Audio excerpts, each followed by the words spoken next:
I am Pastor Dele Roshilu, the State Overseer of Deeper Life Bible Church, Ogun State. We are bringing to you the program, The Truth, featuring salvation, life, health, happiness, peace, and marriage, including child training and many others. The message is brought to you by Pastor W.F. Kumuyi, the General Superintendent of the Deeper Christian Life Ministry worldwide. Happy viewing. Point number two now. Do you remember point number 2? What is it? Conquering the mighty giants through the Almighty. We're coming to Numbers chapter 13. Numbers chapter 13. The children of Israel were now about to get to the promised land. It was a land flowing with milk and honey. And then, as they got to the border, they sent spies out. And those spies came back, and they gave a report. And they reported of the giants. And because of those giants, they were not able to get in to the promised land. They didn't understand. They didn't accept that they will overcome giants. You know, as a believer, as a real child of God, and you're going to the mountaintop. I said you are going to the mountaintop. You are going to reach your destination. Because joy is before you. Happiness before you. Success before you. Victory before you. Healing and health before you. Deliverance and dominion before you. It's a land flowing with milk and honey. What God created you for, you are going to achieve. But you know, if you don't understand that the giants on the way, when you see the giants, then you say, what will I do? Tonight you are going to conquer every giant against your life in Jesus' name. Numbers, chapter 13. I'm reading from verse 25. It says in verse 25, and they returned from searching the land after 40 days. And they went and came to Moses and to Aaron and to all the congregation of the children of Israel unto the wilderness of Paran, to Kadesh. And they brought back word unto them, unto all the congregation, and showed them the fruit of the land. Your future is fruitful. The promised land is fruitful. Once you cross over, I'm crossing over. I said once you cross over that fruitful land, you'll experience in Jesus' name. Verse 27, and he told him, and he said, we came unto the land whither thou sentest us, and surely it floweth with milk and honey. And this is the fruit of it. Nevertheless, there's a problem now. Nevertheless, the people be strong that dwell in the land, and the cities are walled and very great. And moreover, we saw the children of Anak there. And the Amalekites dwell in the land of the south. And the Hittites and the Jebusites and the Amorites dwell in the mountains. And the Canaanites dwell by the sea and by the coast of Jordan. And Caleb stilled the people before Moses and said, let us go up at once. Let us go up at once. Don't talk discouraging words to anybody or to yourself. Let us go up at once. Don't shed those tears of sorrow anymore. Let us go up at once. Don't sit back and don't stay back. Let us go up at once. Something good is before us. We're going up. Something wonderful is ahead of us. We're going up.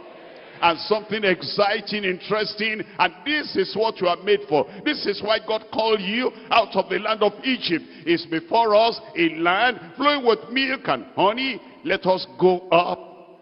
Are you ready? I said, are you ready? It says, let us go up at once and possess it, for we are well able to overcome it. I am well able. I am well able. Giants will not stop you. I am well able. Sickness will not stop you. I am well able. Evil powers will not stop you. I am well able. Demons will not stop you. I am well able. Scarcity, famine, poverty will not stop you. I am well able. No accommodation will not stop you. I am well able. Enemies in the land will not stop you. I am well able. For we are well able to overcome it. Verse 31, but the men that went up with him said, we be not able. That's their confession. That's not my confession. I said, that's not my confession. I am able. You are able. We are able. Deeper Life is able. They said, this is their own thought. We be not able to go up against the people, for they are stronger than we. And they brought an evil report of the land which they had searched unto the children of Israel, saying, the land through which we have gone to search it is a land that eateth up the inhabitants thereof, and all the people of that we saw in it are men of great stature, they're giants. And there we saw, did you see their God? And there we saw, did you see the mountain mover? And there they saw. Did you see the miracle worker? And there they saw. And there we saw the giants, the sons of Anak, which come of the giants, and we were in our own sight. They were not new creatures, they were in their own sights. They were not soldiers in the army of God, but they were, what were they? They were grasshoppers, and so were we in their sight. Giants. The giants in that the princes and the people of Israel from entering in and possessing the promised land. Look at that statement. Look at that statement. The giants hindered the princes and the people of Israel from entering and possessing the promised land. That statement is not true. It's not correct. It's not the giants that hindered them. The majority of the children of Israel did not even see the giants. Only these spies that went. Only these 10 people that came back and said we saw. All the 70 elders, they didn't see the giants.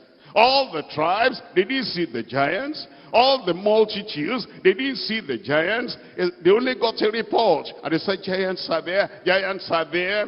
You will not even see them. I said, you will not even see them. Now, what really happened to them? Number one, fear of man. Fear of man. Fear of man. It was the fear of the giants. Not the giants. Not the giants. It's the fear of the giants that stopped them. Number one, fear of man. Number two, forgetfulness of his might. They forgot the might of the Lord. If they were able to think, they remember that Pharaoh is more than a giant. The magicians of Egypt were more than giants. And yet the mighty power of God subdued Pharaoh, subdued the chariots, and subdued all the magicians. But you know what? They forgot the might of the Lord. Every time remember the moment of his might. When you come to a crossroad, this is the moment of his might. When you come to challenge your life, this is the moment of his might. And I can tell you, you will overcome. Number three, it was focus on their mountain. Focus on their mountain. They were not looking at the creator of the heavens and the earth. They were not looking at the creator of the mountain. They were not looking at the one who is able to remove that mountain. They were focusing on their mountain. Number 4, the feebleness of mind. The feebleness of mind. They were not strong in their minds. They were not strong in their conviction. They were not strong in their faith. It was the feebleness of their mind that stopped them. Number 5, faithlessness in the ministers. And faithlessness in the members. Faithlessness in the mixed multitude. You see, the ministers, none of the ministers rose up except Caleb and Joshua. All the others, they kept quiet when the people were crying, when the people were turning back, when the people were saying, we're going to choose a captain and to lead us back. These people, they had faithlessness. Ministers had faithlessness. Members had faithlessness. The mixed multitude had faithlessness. Number 6, you know what really troubled them? Number 6, familiarity with miracle manna. Every day that morning, they took miracle manna. And they became so familiar, and familiarity brings contempt. They became so familiar, they need to understand there's no nation on earth. There are no people on earth. There is no kingdom on earth sustained by the bread of heaven. Every day, every week, every month, every year for 40 years. And yet, because of their familiarity with the miracle manna, they forgot all about that and they were crying, the giants, the giants. No, the giants are not your problem. It's the fear of the giants. It's the fear of man. Number 7, fault finding with Moses. Fault finding with Moses. They forgot how God had used Moses for them. And when they said they were giants, all they could have done is said, Moses, go to God. You always go to God. Moses, tell God. You always tell God. Moses, whatever the problem, by the Red Sea, we know you can, this problem will solve. You and God, if we cannot pray, Moses can pray. And because Moses can pray, we know that this problem is going to be solved. But they began to find fault with Moses. Why have you brought us here? To die in the wilderness? Is there no grave in Egypt that you brought us here? And then fault finding with Moses. That was the sin that actually made them not to inherit. I will inherit. I said, I will inherit. Now there are some people, you are asking me the question, I'm going to answer the question. Are there giants today? Are there giants today? Yes, but I'm going to use the letters of the word giant. Tell me the first letter there. G. Is the God of the heathens. The God of the heathens. We're coming to 1 Samuel chapter 17. 1 Samuel chapter 17. I'm reading here from verse 4. And it says, and there went out a champion out of the camp of the Philistines named Goliath of Gath, whose height was 6 cubits and a span. We're going to conquer him. That Goliath, I said we're going to conquer him. Actually, do you know that Goliath, although they were looking at his stature, and they see him as a giant, they saw him as a giant, actually, look at where he put his strength and confidence. Look at verse 43. Verse 43, it says, and the Philistines said unto David, am I a dog, that thou camest to me with staves? And the Philistine cursed David, tell me, by his gods. That was actually his confidence. It was not his spear. It was not his arrow. It was not his armor bearer. What he was standing on as a giant was his gods, his idols. And then he cursed David by his gods. Those giants are still there today. Sometimes in the village. Sometimes it's superstition. Sometimes it's evil power. Sometimes it's magical power. Sometimes it's talisman. Sometimes it's idol. And then you say, that person has vowed that you will never have a child in your life. How did he vow? It's nobody. It's depending upon his God. We're going to conquer that God today. That person has said, as long as he's alive, this will never happen. I'm telling you, that good thing will happen. He will live to see your promotion. He will live to see your upliftment. Hey, look at this, verse 44. And the Philistines said to David, come to me, and I will give thy flesh unto the fowls of the air, and to the beasts of the field. Then said David to the Philistine, thou comest to me with a sword and a spear and with a shield, but I come. Somebody there, I come. Don't run away. I come. Don't put your head in the sand and say, I don't know what I'm going to do. These people are terrible. They're going to destroy me. Rise up. Look at them eyeball to eyeball. That idol of theirs will be burnt in everlasting fire. It says, I come. Somebody help me shout, I come. I come to thee in the name of the Lord of hosts, the God of the armies of Israel, whom thou hast defied. This day, when is your miracle? When is the manifestation of his might in your life? This day will the Lord deliver thee into my hand, and I will smite thee. He didn't have a sword, but the sword of the Spirit, the word of God, will smite that Goliath. I will smite thee and take thy head from thee, and I will give the carcass of the host of the Philistines this day unto the fowls of the air and to the wild beasts of the earth, that all the earth may know that there is a God in Israel. There's God at Bagada. I said there's God at Bagada. Look at verse 47. And all this army shall know that the Lord saveth not with the sword or spear, for the battle is the Lord's, and he will give ye into our hands. And it came to pass, when the Philistines arose and came and drew near to meet David, that David hasted and ran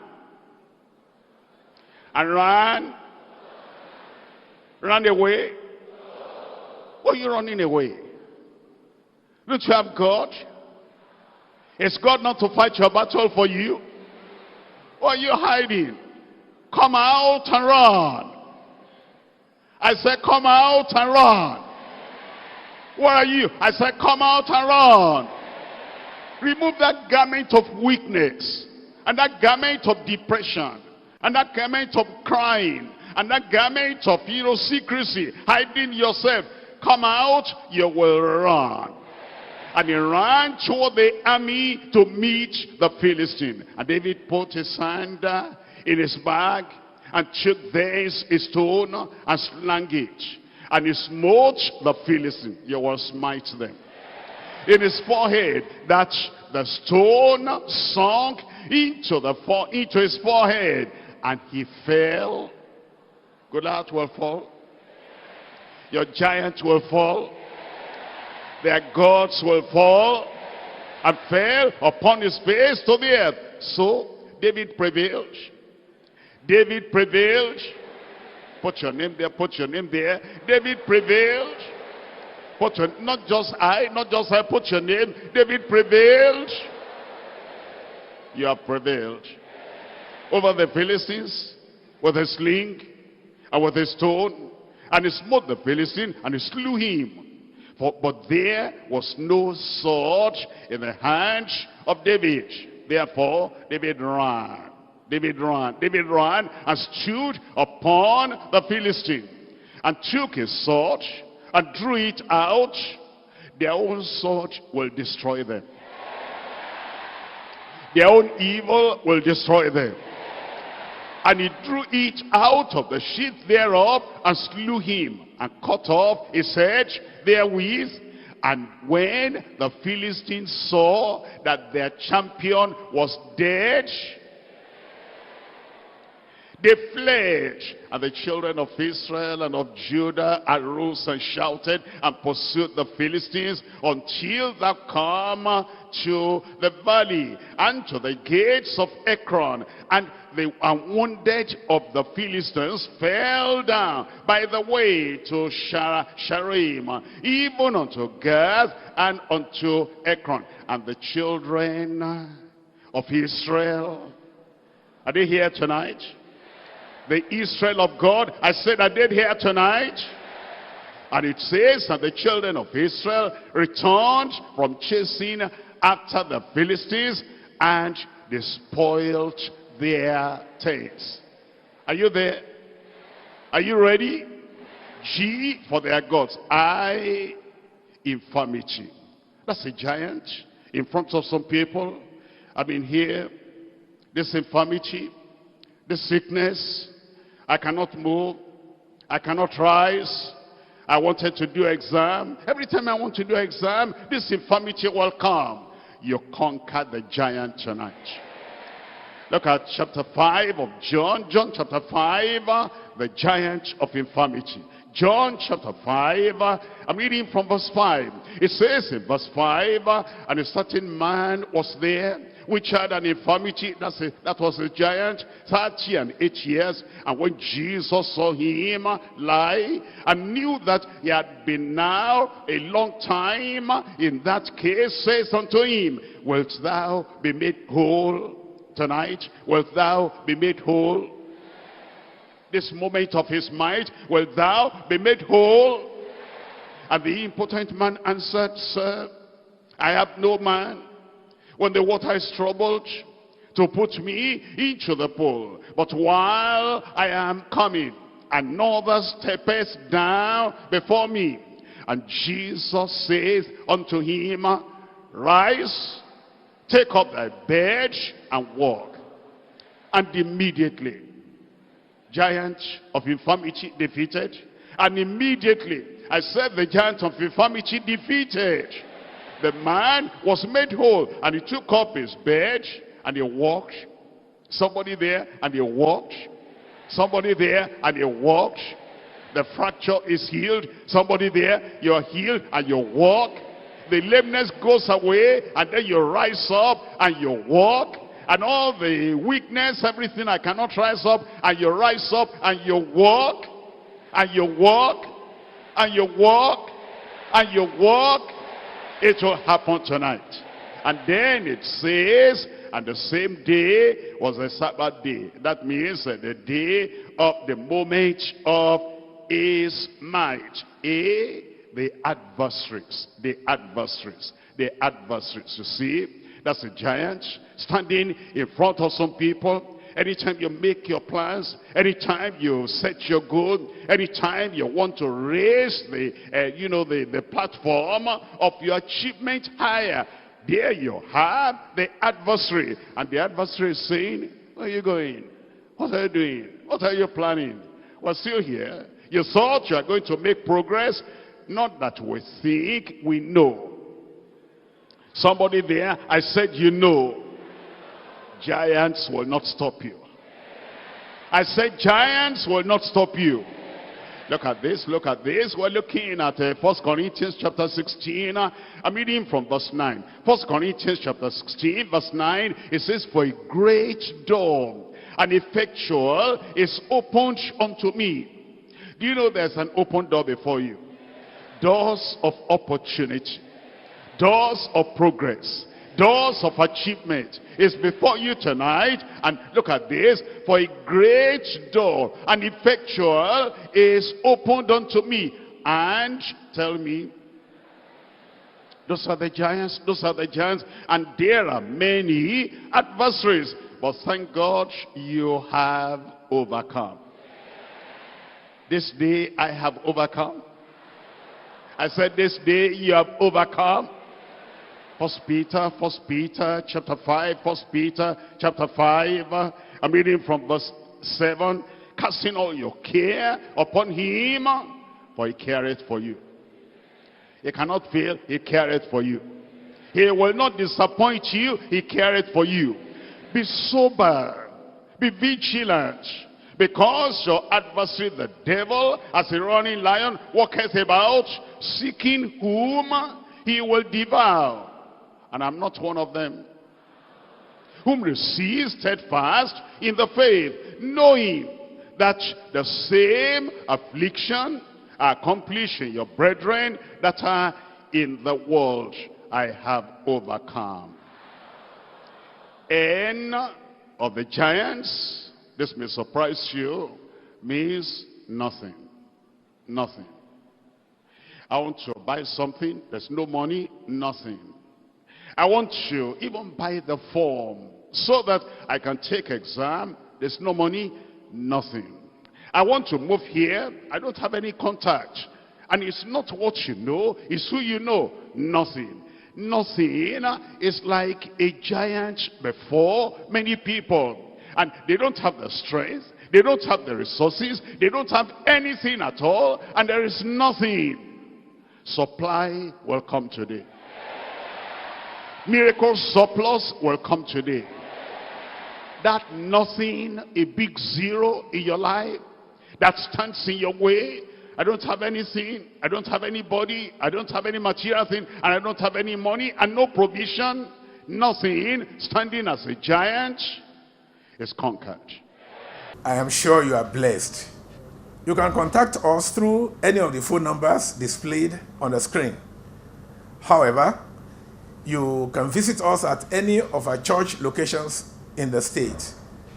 In particular, the church state headquarters located at Sam Ewang Estate, Leme, Abeokuta. Our fellowships hold on Sundays, 8 a.m. for the Sunday worship service, on Mondays for the expository and systematic study of the Bible, on Thursdays, 6 p.m. for miracle and revival hour. See you same time, same station, next week. Remain blessed.